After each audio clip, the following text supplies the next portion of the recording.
Good morning from Little Creek Bee Ranch. We've got an inside project for today. Since it's storming and we're getting some good rains, we're working on all the brood boxes that we cut a few days ago. So we're assembling one here. I want to share some tips with you.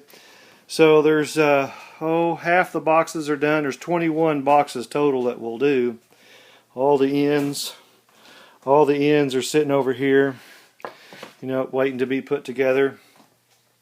And we pan around, and the side panels are sitting over here, waiting to be put together. And we have a little jig that we made just to keep the box square in tight. We'll take our orange square and we'll put it in there, but because we have the jig, it's nice and it's square, not a problem. But my point in showing you this is how to lock in the corners. We'll take 1 3/4" air staples, and we'll put 4 down the end, and then come in at an angle and put, let's see if I can get it right here in between the ends in here, and then we'll flip the box over. Now, this is for the cutters. So some people don't want to cut, and that's fine too. I understand that. But boy, if you want to cut and you want to put a bunch of boxes together, you got to have a system, some kind of system that's easy, that will work for you. So we'll take the box. Let's see if I can get it off. I'll take it, turn it around. Now it's flipped over, because we've got edges here, and we'll clamp it back up and put one here and one there, and the box is locked in. So if I let me grab staples staples that we're using. These are the staples that we're using, so they go in quite a ways. They're not going to come apart. Not at all. So since we do so many, it's easier for me just to use air staples and lock the corners in. Now the stress load for a beehive is vertical, not horizontal. You're not going to have lateral stress unless it just falls over by the wind, but that's pretty rare. So all the stress load is vertical. We just want a good tight corner. That's what we're after, is a good tight corner. So when we use air staples like this, we're using 4 and then 3. It locks in the corners, and we've got ourselves a good box that's locked in. So once that's done, I'll come back around to all the boxes, and what I'll do, see if I can do it this way. There it is. See that corner? It's got just a little bit of a gap. I'll take my wood glue, get out of the light.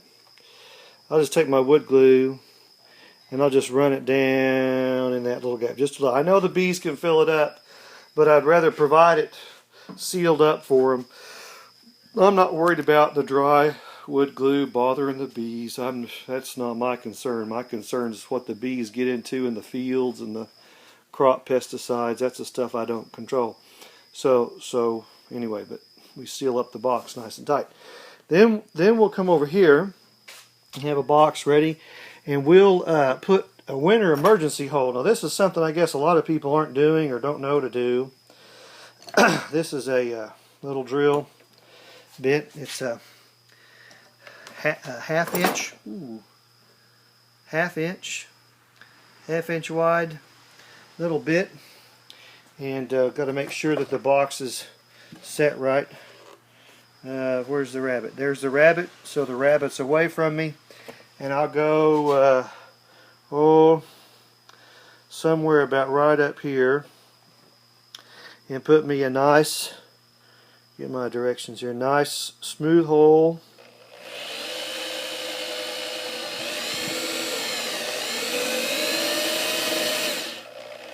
Get on down there. Yeah.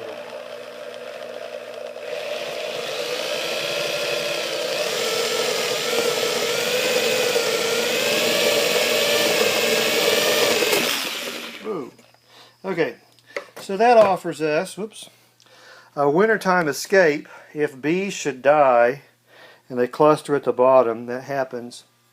They can't get out, or it's harder for them to get out. They've absolutely got to have an emergency hole. But this also offers a good air vent. Now, I don't do this on my honey supers, just the brood boxes, and they'll get one out. You could put it here, there, whatever. I just put it top right corner. Now, if you don't, in the summertime, you can, if you don't want this open, you can put a piece of blue painter's tape over it or plug it with cotton, whatever. But in wintertime, we leave them open. It's not going to bother the bees. Also, when we cut our brood boxes, remember we got these strips right here. They were 1.5 inches. They'll also make bottom boards. See, I like a hat trick.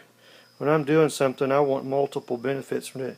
So that's 1.5 inches, and I'm good enough that I can make a bottom board out of that, staple on screen and put on the rails in a front porch, because we don't want bottom boards that are thick, that are big and thick, because the bees like to house up underneath that. So we will keep the bottom boards thin.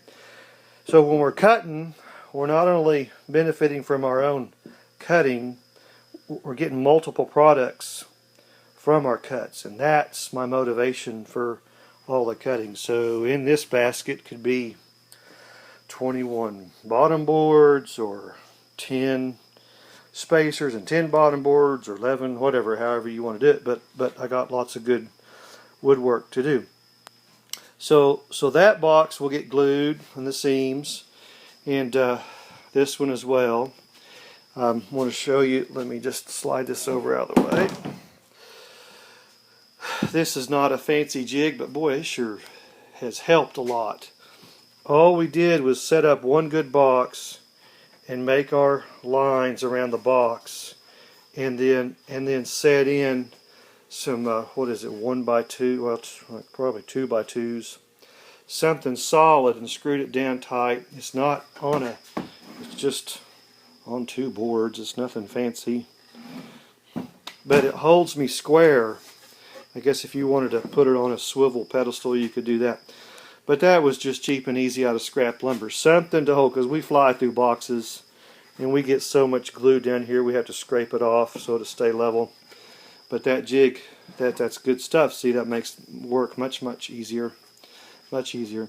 So there's the boxes made. We're about halfway through. Those would be hive sets that we sell for $1.10 or $2.10, and then we have all our wax. There's all the wax to be done. This is a whole pile of wax, whole pile of foundation that we have done, and then we have more wax in the box over here. A system is my point to you. There's a whole stack of wax. There's, I don't know how much, is a bunch in there. And so we're able to make our own hive sets for our own purposes, but we sell them. We sell them as well. But if you're going to put together boxes, if you're going to do quite a few of them, you got to have some type of jig, because boxes are all wiggly, wobbly, and some decent wood clamps.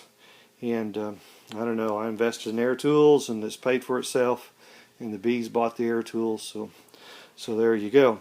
But if you're wanting to put boxes together, here's an example how to get it done. We have a whole stack of wood. There's a whole stack of wood behind the table for mediums coming up next. So there you go. Hope that helps someone. Have a good day.